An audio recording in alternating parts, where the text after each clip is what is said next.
everybody, I'm back with another tutorial, so let's get started with the bell romper from Retro Sparkle Designs. So go ahead and subscribe to our channel if you haven't already. We try to post a new video every Tuesday, but life happens, so I'm sorry about that. Hit the notification bell so that you are notified anytime we post a new video.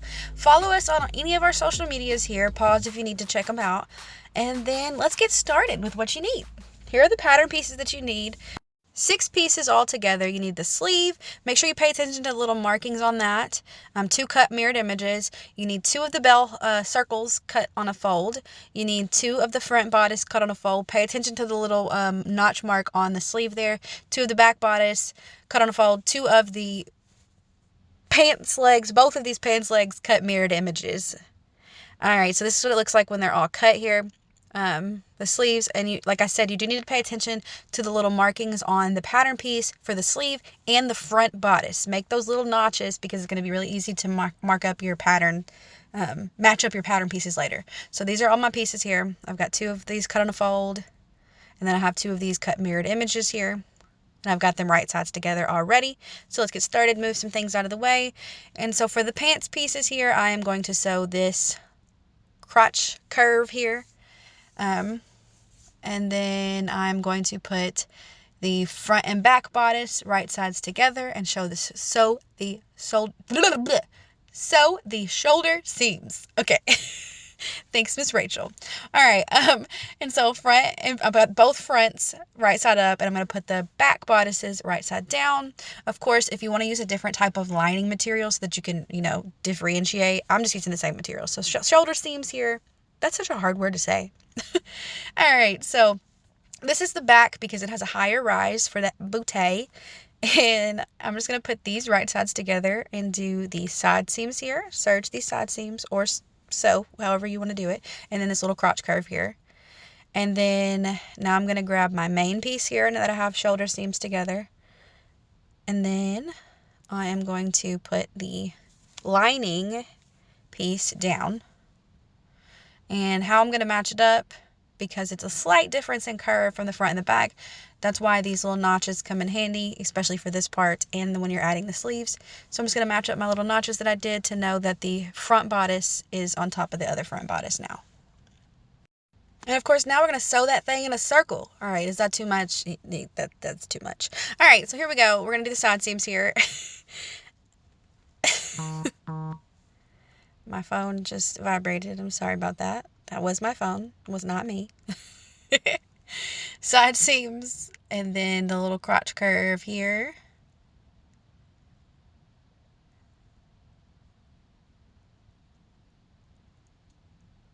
Alright, we're going to move this out of the way. And now we're going to focus on that bodice. And this is how I sew that circle. Or serge, whatever you want to call it. Serge it in a circle. And then I overlap where I started and tuck my tail there with my handy dandy nitpicker. Alright, and then this is what you do with that now. So I like to lay it down and then fold this piece into the neck hole here to expose that finished neck now. And then this piece into the neck hole. And we're not going to be doing the burrito method because we are adding sleeves. So I'm just going to flip this on top here and match up those side seams. And then there should be 4 side seams that you sew. And if I can remember to move the camera back over so you can see what I'm doing. In La La Land. All right, so now I'm just going to serge those 4 side seams of the bodice. And if you were doing the tank version, you would have done the burrito method to close those those arm sides, and then you would do this method, this part here. So I'm doing the sleeve version, so don't forget that. That's why we skipped the burrito method, because there's no need to finish the sleeves if you're just going to add the sleeves. All right, so here's my pieces. That's what it looks like right there. So that neck is in the middle. I'm going to go ahead and make my points here for the middle back and middle front on both sides of the bodice. That's the main and the lining. And then I'm going to flip it onto itself so that the lining is inside and the mane is on the outside. So, like I said, the neck is finished and the sleeves are raw when you do it like this. I find the sleeves to be too bulky if you finish them like a tank. So I just leave them raw so that when you add the sleeves, you have the 3 raw edges. Alright, so now we're going to add these beautiful circles to these bell bottoms. I do like to quarter up my pieces here. I don't quarter them up, I half them. So I'm going to add them in there like these. So my bell bottoms are right side out, and my, Lord Jesus, the circle is right side out too, so I'm putting them right sides together so that that serge seam will be on the wrong side, and when you flip them out, it will be hidden. So you're going to hem those sleeves. I did that on my cover stitch. You can do it on a sewing machine. And then serge this little raw edge there. Did it. Now, if you do it the way I did it and you serge, or if you hem in the flat, you're going to need to tuck your tails on your sleeves so that they don't unravel. You can absolutely hem in the round and avoid that issue.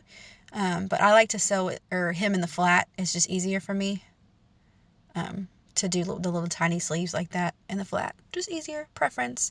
So now we're going to add the sleeves to this lovely bodice. So figure out which side you want your mane or lining to be if you use the same fabric. I like to just make sure, look at the print and see which one I like the best. So you're going to want your shirt to be inside out, your sleeves to be right side out, and put your sleeve into your arm side like this, matching up the shoulder point to the underarm point here. And then you're going to serge in a circle and do the same thing for the other side. I like to start on the armpit here and nest my seams there. So one seam's going one way and one seam's going the other.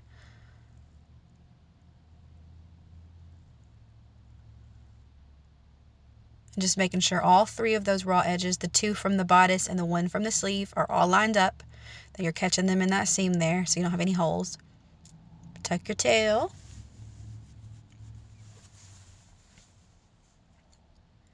Repeat with the other sleeve.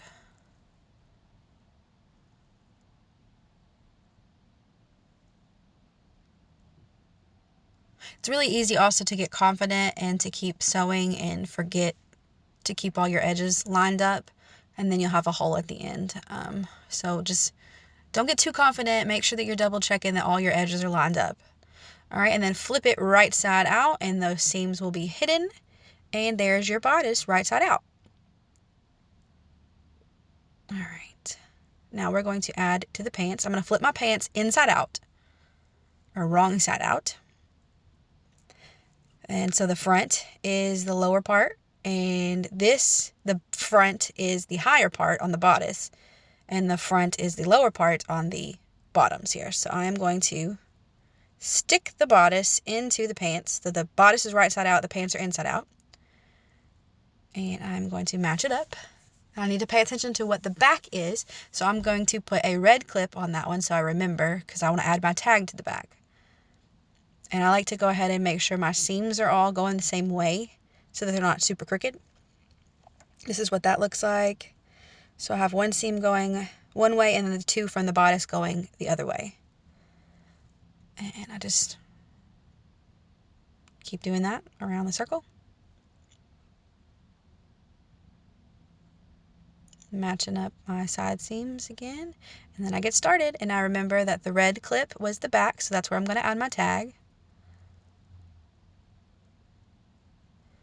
And then I just put my tag underneath like that and sew it.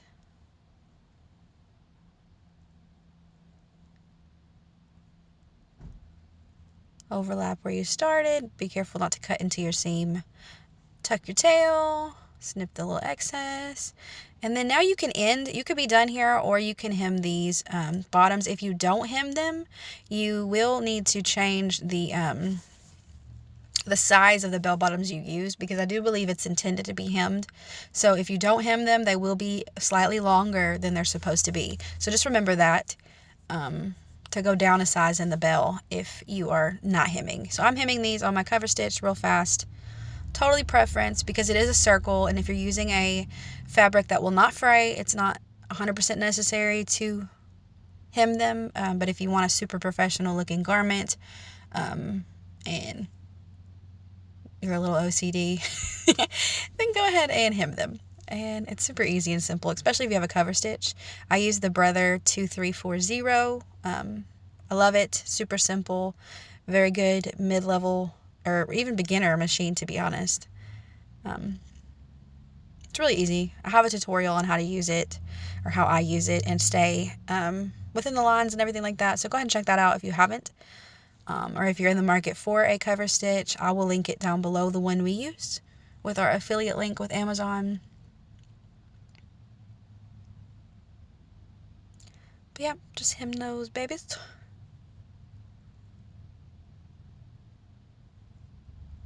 And then let's see the finished product, because this is super cute. This is actually a custom order for a customer, and I hope she loves it. Pay no attention to the dark mark on my board. So this is what it looks like. Super cute bell bottom romper with sleeves, lined bodice. It's very cute, and I hope you guys love this video, and I'm gonna get my life together. I hope I have more tutorials for you very soon. So thank you so much for watching, and see you guys later. Bye.